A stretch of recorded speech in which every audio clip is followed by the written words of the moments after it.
नमस्कार मित्रांनो, मी विष्णू गायकवाड विलेस्टिक या यूट्यूब चॅनलवरती आपल्या सर्व शेतकरी बांधवांचं मनापासून स्वागत करतो.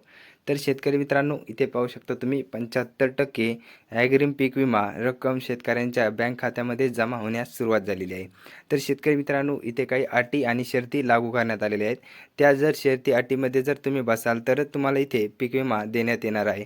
अन्यथा तुमच्या खात्यामध्ये इथे पीक विमा वाटप येणार नाही. तर शेतकरी मित्रांनो, त्यासाठी तुम्हाला इथे काय करायचे आहे, तुम्ही त्या निष्कामध्ये बसतात का नाही हे तुम्हाला कसे कळेल, आजच्या व्हिडिओमध्ये मी तुम्हाला संपूर्ण माहिती देणार आहे. तुमची जर तिथे काही चूक झालेली असेल तर ते तुम्ही आताच दुरुस्त करू शकता, जेणेकरून की तुम्हाला पीक विमा लवकरात लवकर मिळेल. आणि शेतकरी बंधूंनो, तुम्ही जर आमच्या चॅनलवरती नवीन आलेला असाल तर चॅनलला सबस्क्राईब करायला आणि असेच शेतीविषयक नवनवीन अपडेट्स तुमच्यापर्यंत लवकरात लवकर पोहोचतील यासाठी बेल आयकॉनला प्रेस करायला विसरू नका. तर चला शेतकरी मित्रांनो, इथे पाहू शकता तर महाराष्ट्रातील शेतकऱ्यांसाठी पीक विमा योजना ही एक महत्त्वपूर्ण सुरक्षा कवच म्हणून पुढे आलेली आहे. विशेष सप्टेंबर 2024मध्ये झालेल्या अतिवृष्टीनंतर या योजनेचे महत्त्व अधिक स्पष्ट झाले आहे. राज्य सरकारने शेतकऱ्यांच्या हिताचा विचार करून नुकसान भरपाईची प्रक्रिया अधिक कार्यक्षम आणि पारदर्शक बनवली आहे. नुकसान भरपाईची नवीन प्रक्रिया काय आहे तर आपण इथे जाणून घेऊया.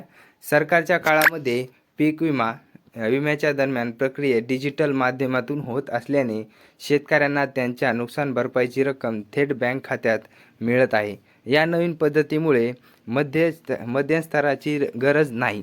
तर मित्रांनो, आता जे इथे आपण पाहू शकतो पीक विमासाठी आपल्याला इथे ई पीक पाहणी ही ॲप आपल्याला इथे उपलब्ध करून सरकारकडून देण्यात आलेली आहे. या ॲपद्वारे आपण इथे ई पीक पाहणी करू शकतो आणि आपण सरकारला इथे सांगू शकतो की माझं इथे शेतीचे किती टक्के नुकसान झालेलं आहे. 75% रक्कम जी आपल्या शेतकऱ्यांनी ते तात्काळ देण्याचे आदेश मोठा इथे दिलासा दिलेला आहे. तरी ते पाहू शकता पीक विमा योजनेचा लाभ शेतकऱ्यांनी काही महत्त्वपूर्ण बाबीची पूर्तता करणे आवश्यक आहे. जर तुम्हाला हा पीक विमा जर पाहिजे असेल तर त्यासाठी काही ते महत्त्वपूर्ण बाबी आहेत त्या तुम्ही पार पाडलेले असावा. तर इथे पाहू शकता पहिली बाब म्हणजे काय तर विमा पॉलिसी खरेदी केलेली पाहिजे. तुम्ही इथे विमा काढलेला पाहिजे, सर्वात अगोदर तुमच्याकडे पाहिजे. आधार क्रमांक बँक खात्याशी जोडलेले पाहिजे. तुमचे जे आधार क्रमांक आहे ते तुमच्या बँक खात्याला जोडलेले असणे फार गरजेचे आहे. जर इथे आधार कार्ड जर बँकला जर जोडलेले नसेल तर तुम्हाला इथे पीक विमा मिळणार नाही. तर इथे पाहू शकता सक्रिय बँक खाते असणे आवश्यक आहे. तुमचे जे बँक खाते आहे ते तुमचे चालू पाहिजे. जर तुमचे बँक खाते जर चालू नसेल, बंद असेल तरी तुम्हाला इथे पीक विमा मिळणार नाही. तरी ते पाहू शकता नुकसानीचे योग्य आणि दस्तऐवजीकरण. तर तुमचे जे नुकसान आहे त्याचे तुम्हाला दस्तावेज आहेत ते योग्यरित्या लावायचे आहेत. तुमच्याकडे ज्याचे नुकसान झालेले आहे, जसे की तुम्ही कापसाचा केलेला असेल तर कापसाचा जो GR असतो तो तुम्हाला नीट इथे लावायचा आहे. त्यानंतर तुम्हाला ते पैसे मिळणार आहेत. तर इथे पाहू शकता राज्य सरकारने नुकसानीचे मूल्यांकन करण्यासाठी विशेष पथके नेमली आहेत. या पथकामध्ये कृषी विभाग, महसूल विभाग आणि विमा कंपन्यांचे प्रतिनिधी समाविष्ट आहेत. तर हिच्यामध्ये पाहू शकता तुम्ही कृषी विभाग आहे, महसूल विभाग आहे आणि विमा कंपन्यांचे असे काही इथे महसूल नेमण्यात आलेले आहेत, जे की तुमच्या विमा तपासण्याचं काम इथे करत असतात. हे पथक प्रत्यक्ष शेतीवर जाऊन नुकसानीचे मूल्यांकन करतात आणि सविस्तर अहवाल तयार करतात. या अहवालाच्या आधारे नुकसान भरपाईची रक्कम निश्चित केली जाते. तर मित्रांनो, इथे पाहू शकता जे आपले कृषी विभागाचे जे लोक असतात ते तुमच्या शेतामध्ये येऊन इथे तुमच्या नुकसान भरपाईचे अहवाल जाहीर करत असतात. आधुनिक तंत्रज्ञानाचा वापर करून सरकारने नुकसान भरपाई वितरण प्रक्रिया सुलभ केली आहे. ऑनलाईन पोर्टलवर शेतकरी त्यांच्या अर्जाची स्थिती तपासू शकतात. त्याचबरोबर डिजिटल प्रणालीमुळे कागदपत्रांची हाताळणी कमी झालेली असून प्रक्रिया वेगवान झालेली आहे. त्यानंतर सप्टेंबर 2024मध्ये अतिवृष्टीमुळे झालेल्या नुकसानीची 75% भरपाई फेब्रुवारी 2025पर्यंत शेतकऱ्यांच्या खात्यात जमा करण्याचे नियोजन आहे. उर्वरित रक्कम विमा कंपन्यांकडून प्रक्रिया पूर्ण झाल्यानंतर दिली जाईल. या निर्णयामुळे शेतकऱ्यांना लवकर मदत मिळणार आहे. तर मित्रांनो, हा निर्णय इथे जाहीर पण झालेला आहे. त्यासाठी तुम्हाला इथे शेतकऱ्यांसाठी काही महत्त्वपूर्ण सूचना आहेत त्या इथे पाहू शकतात. पहिले जर सूचना जर आपण इथे पावली नंबर 1ची तर बँक खाते नियमित तपासणे. तुमचं जे बँक खातं आहे ते नियमित इथे तपासा, चालू आहे की बंद आहे. त्यानंतर तुमचे जर बंद असेल तर तुम्ही त्यावरती काही पैसे ठेवू शकता. त्यानंतर आधार क्रमांक लिंक असण्याची इथे खात्री करून घ्यावी. त्यानंतर स्थानिक कृषी कार्यालयाशी संपर्कात राहावे. त्यानंतर आवश्यक कागदपत्रे वेळेत सादर करणे. त्यानंतर नुकसान भरपाईच्या अद्यतनासाठी नियमित माहिती देणे। तर मित्रांनो, तुमचे पाहू शकता जे स्थानिक कृषी कार्यालय आहे तिथे तुम्ही त्याच्या संपर्कात राहावे। जर तुमची काही चुकीची माहिती असेल तर ते तुम्हाला लवकरात लवकर कळवतील। तुमचे जे आवश्यक कागदपत्रे आहेत ते वेळेत सादर करणे। जर काही जरी तुमची जर तिची चूक झाली तर लवकरात लवकर तुम्ही दुरुस्त करण्यासाठी तुमच्याजवळ ते कागदपत्रे असायला हवी। त्यानंतर इथे पाहू शकतो सरकारी देखरेख आणि यंत्रणा।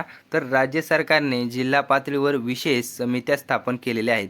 या समित्या नुकसान भरपाई वितरणाची प्रक्रिया सुरळीत होत असल्याची खात्री करतात। कोणत्याही तक्रारी किंवा अडचणी असल्यास त्यांचे त्वरित निराकरण केले जाते। पारदर्शकता राखण्यासाठी सर्व माहिती ऑनलाईन पोर्टलवर उपलब्ध करून दिली जाते। त्यानंतर नुकसान भरपाई व्यतिरिक्त सरकारने शेतकऱ्यांसाठी अनेक पूरक योजना जाहीर केल्या आहेत। यामध्ये पीक पुनरुत्पादित कार्यक्रम आणि विशेष आर्थिक मदत योजनांचा समावेश आहे।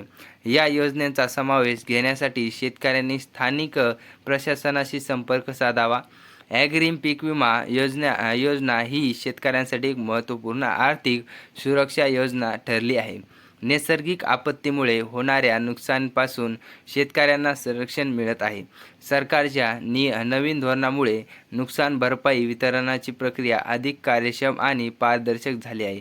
डिजिटल तंत्रज्ञानाचा वापर आणि थेट बँक खात्याच्या रक्कम जमा करण्याची पद्धत यामुळे शेतकऱ्यांना वेळेत मदत मिळत असते। तर मित्रांनो, ही आजची एक न्यूज होती जी आमच्यासमोर आलेली होती। तर मित्रांनो, इथे पाहू शकता जर तुम्हाला जर 75% जर पीक विमा पाहिजे असेल तर त्यासाठी तुम्हाला इथे कोणते कोणते निष्कर्ष लावलेले आहेत जेणेकरून की तुम्हाला ते इथे पूर्ण करणे गरजेचे आहे। इथे तुम्ही पाहू शकता की सरकार जे आपले इथे काही निष्कर्ष लावलेले आहेत ते मी इथे तुम्हाला सांगितलेलं आहे। तुमचं बँक खातं आधार लिंक पाहिजे। जर तुमचं बँक खातं जर चालू नसेल तर त्याला चालू ठेवा।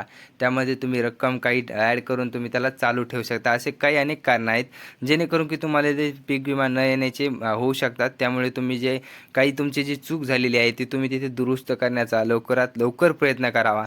तर मित्रांनो, जो आपला फेब्रुवारी महिना आता इथं एंडिंग होत आहे, तर 20 तारीख असेल आज, तर 20 तारखेच्या नंतर इथे पीक विमा जमा होईल आपल्या शेतकऱ्यांच्या खात्यामध्ये। तर त्यासाठी तुम्हाला इथे सर्व काही कागदपत्रे हाताळणे गरजेचे आहे। जर तुमच्याजवळ काही चूक झाली असेल तरी पण तुमच्याजवळ इथे कागदपत्रे असायला हवी जेणेकरून की लवकरात लवकर तुम्हाला इथे सरकार पीक विमा देईल आणि तुम्हाला त्याचा इथे लाभ मिळेल। तर शेतकरी मित्रांनो, तुमची जर काही इथे चूक नसेल तर तुम्हाला लवकरात लवकर पीक विमा मिळेल। आणि शेतकरी बंधूंनो, तुम्ही जर आमच्या चॅनलवरती नवीन आलेला असाल तर आमच्या चॅनलला सबस्क्राईब करायला आणि बेल आयकॉन प्रेस करायला विसरू नका। मित्रांनो, असेच नवनवीन व्हिडिओ नवनवीन अपडेट्स तुमच्यापर्यंत लवकरात लवकर पोहोचतील यासाठी आमच्या बेल आयकॉनला प्रेस करायला पण विसरू नका। तर मित्रांनो, भेटूया पुढच्या व्हिडिओमध्ये। तिथेच थांबतो। जय जिजाऊ, जय शिवराय। आणि मित्रांनो, हा व्हिडिओ जर तुम्हाला आवडला असेल तरच व्हिडिओला लाईक करा, अन्यथा व्हिडिओला लाईक करण्याची काहीही गरज नाही। तर मित्रांनो, चला तर भेटूया पुढच्या व्हिडिओमध्ये। तुर्तास इथेच थांबतो।